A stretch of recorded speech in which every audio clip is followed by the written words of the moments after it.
Welcome to the Daily Vibe Casting. We're here with your rapid-fire deep dive into what's buzzing today on X. That's right, our mission. Get you informed fast. We're pulling out the interesting nuggets, the surprising connections from today's feed. Cutting right to it so you know what's actually moving the needle. And today, wow, the feed is really showing us some fascinating currents, isn't it? It really is. We're seeing everything from big political shifts, global stuff, right through to tech innovation. And even some movie magic thrown in. Exactly. And these posts, they might seem diverse, but you look closely and patterns emerge. Real insights into where things are heading. Okay, let's dive right into those shifts then.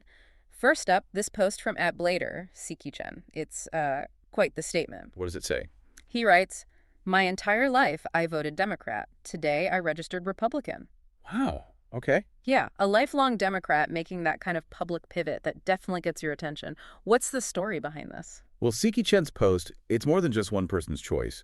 It really taps into a larger trend we're observing. For a lot of people now, political identity isn't just about party lines or, specific policies anymore. It's becoming much more personal. Driven by experience. Exactly. Deeply personal, sometimes emotional experiences. And we see data backing this up, like a 2023 Gallup poll. It showed a 6% jump in Republican affiliation among Asian Americans since 2016. 6%, that's notable. It is. And Chen himself, he's been engaged politically before. There's even that photo with Obama where his toe shoes got mentioned. Right, I remember that detail. But his shift now seems really rooted in things closer to home. Like, he mentioned pulling his daughter from preschool after 2016 because of a teacher's MAGA support. Okay, so really personal impact. Right. And that actually aligns with studies, research highlighting parental anxiety over political polarization affecting school choices. It's real. So if I'm hearing you right, this isn't purely ideological. It's emotional, personal triggers driving these shifts. That's a big part of it, yes. The data suggests these individual turning points, like Ken's, are adding up. They're contributing to these larger demographic realignments. Interesting. And what's key is understanding how these emotional triggers, maybe anxiety, maybe feeling like your values are challenged, can be, more powerful than old school ideological arguments in swaying people. So it makes political identity feel much more fluid. Precisely. More fluid, more reactive to what people actually live through day to day. A real shift in how people connect. That's a really sharp way to put it. Okay, so from these deeply personal identity shifts, let's pivot to a more collective push. Something quite surprising, actually, in today's politics. Okay. This next post is from @Massie. He writes, "We have 217 of the 218 signatures required. We just need one more congressman to sign the discharge petition in order to force a vote in the House on a bill to release the Epstein files. Victims deserve justice and Americans demand transparency." Wow. One signature away. Yeah. It's dramatic. Right, it's hanging by a thread. And what's really striking is the bipartisan nature of this. You don't see that often, especially not on something this sensitive. You really don't. That's what's remarkable. You've got Republican Thomas Massie and Democrat Ro Khanna pushing this together. It's almost unheard of these days. Yeah, given the divides. Exactly. And this push, it's gaining traction partly because public interest is high, especially, after the assassination of Charlie Kirk back on September 10th. Right, the timing. And coinciding with the 9/11 anniversary, too, Kirk was a big voice calling for these files to be released, so that adds another layer. And the discharge petition itself, that's not a common tactic, is it? No, it's pretty rare. It basically lets a majority in the House force a vote on something, even if the leadership is blocking it, Okay. a way around the usual gatekeepers. So let's say they get that final signature. What happens then? Realistically, what's the immediate impact? Is it just symbolic, or could it actually lead somewhere? Well, that's the big question, isn't it? We did have that court document released back in 2024. Right, naming names like Trump, Clinton. Exactly. But it's crucial to remember, those docs showed association, not wrongdoing. No evidence of that. Important distinction. Very. And while the FBI concluded Epstein's death was suicide in 2019, there's still pressure. A 2025 BBC report mentioned ongoing pressure of the Trump administration about these files. So there are definitely political stakes. So if the signature happens... If it happens, it forces a public vote, potentially new disclosures. The immediate effect might be less about instant indictments and more about public pressure, unearthing more context. Peeling back another layer. Exactly, pulling back the curtain a bit more. And for the public, that itself feels like a step towards accountability. A demand for transparency being met, even partially. A stark reminder, for sure. And speaking of long shadows and demands for answers, our next post is also about a historical tragedy, but from a very personal perspective. This is from @Howard Lutnick. He writes, 24 years ago today, evil took 2,977 innocent lives. Among those murdered were my brother Gary, my best friend Doug, and 656 other colleagues and friends from Cantor Fitzgerald. I am alive today because link to story. Lutnick's story. So powerful. Just incredibly poignant, a reminder of the sheer human cost of that day. Absolutely. His survival story being at his son's kindergarten is quite well known. But what's maybe less understood is his leadership after 9/11. It was pretty unprecedented. How so? Well, Cantor Fitzgerald's offices were on floors 101 to 105 of the North Tower. Flight 11 hit right there. 658 colleagues lost, including his brother. That's devastating. Unimaginable. But Lutnick, he didn't just grieve. He spearheaded this massive rebuilding. He launched eSpeed, that electronic trading platform. Right, a big move technologically. Huge. But crucially, he also committed a large chunk of future profits, even his own equity, to support the families of the victims. That's extraordinary. It really is. And that commitment was backed up later, like with that $135 million settlement with American Airlines in 2013. It's a unique example of corporate resilience, really redefining how a company responds to catastrophe. It goes way beyond just survival, doesn't it? It's about responsibility, leadership. What can we really learn from that kind of resilience? I think the key insight here is how he channeled that intense personal grief into collective action. He didn't just rebuild a business, he rebuilt a community. Right. It shows resilience isn't just bouncing back. It's fundamentally changing, transforming, creating new support systems, new purpose out of devastation. The different kind of strength. Exactly. It highlights how leadership can shape recovery for a whole community. Yeah. Intertwining smart business moves with deep social responsibility. And yeah, there have been conspiracy theories about him. I've seen those mentioned. But they lack any credible evidence. They contradict all the official reports, like the 9/11 commissions. His story is really about leadership creating a light from darkness. Yeah. Powerful lesson.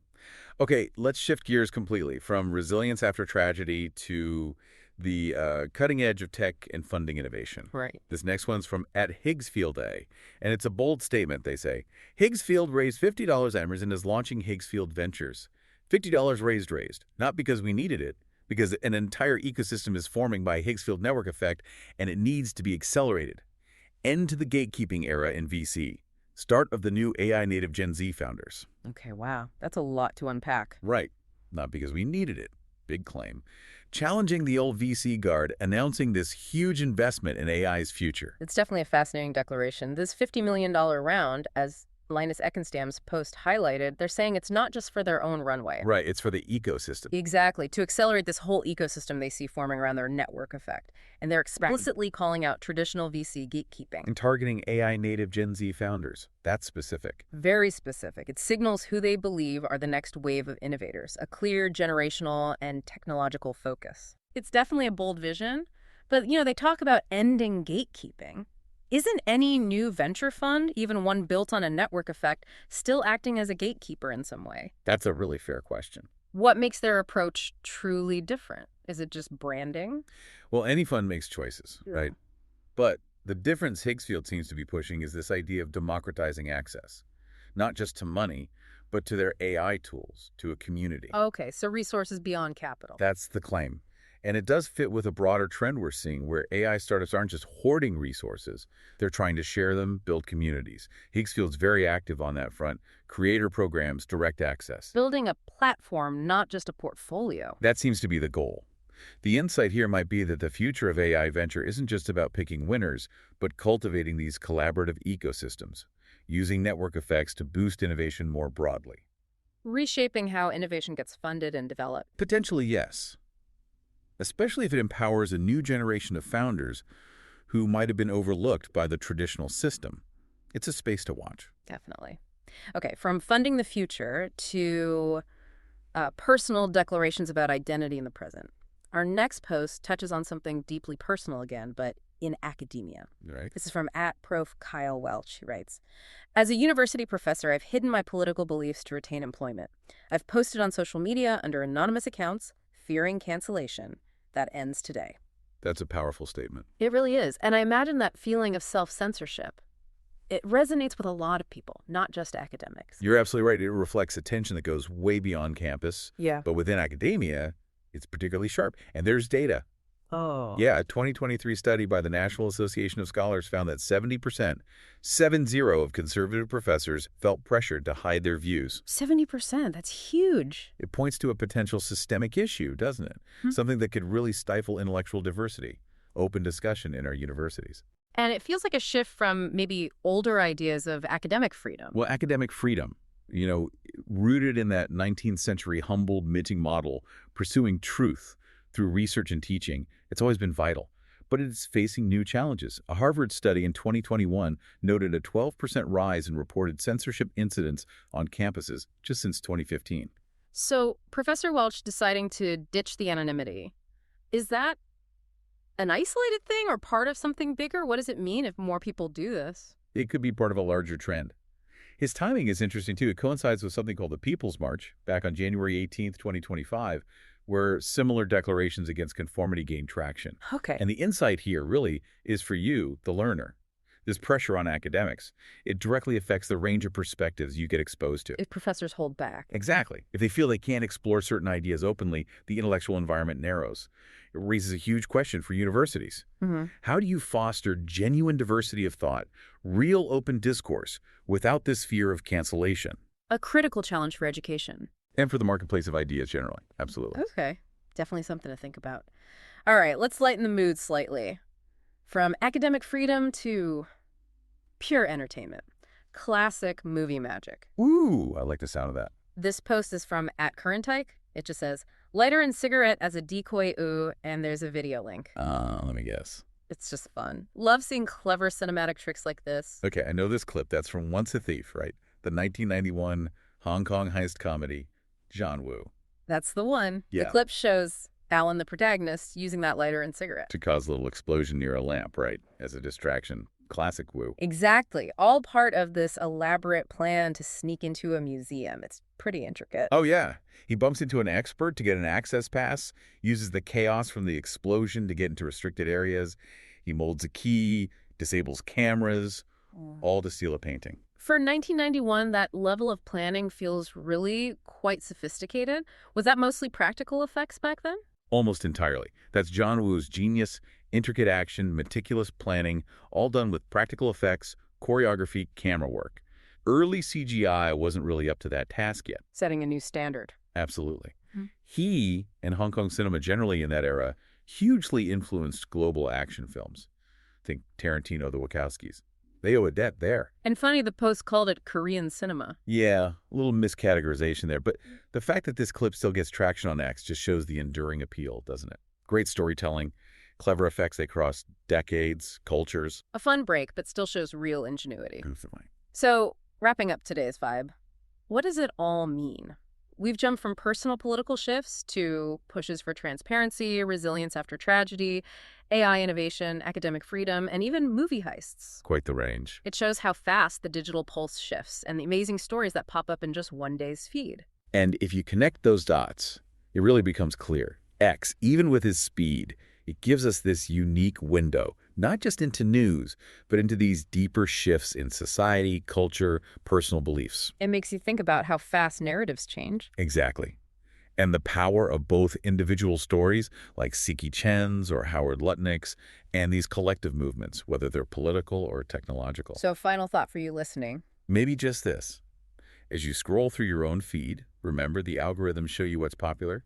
But if you dig a little deeper, like we try to do here, You find what's meaningful. right, often in the connections between posts that seem totally unrelated at first glance. Keep an eye out for how these threads we talked about today might weave together tomorrow. The connections are always there.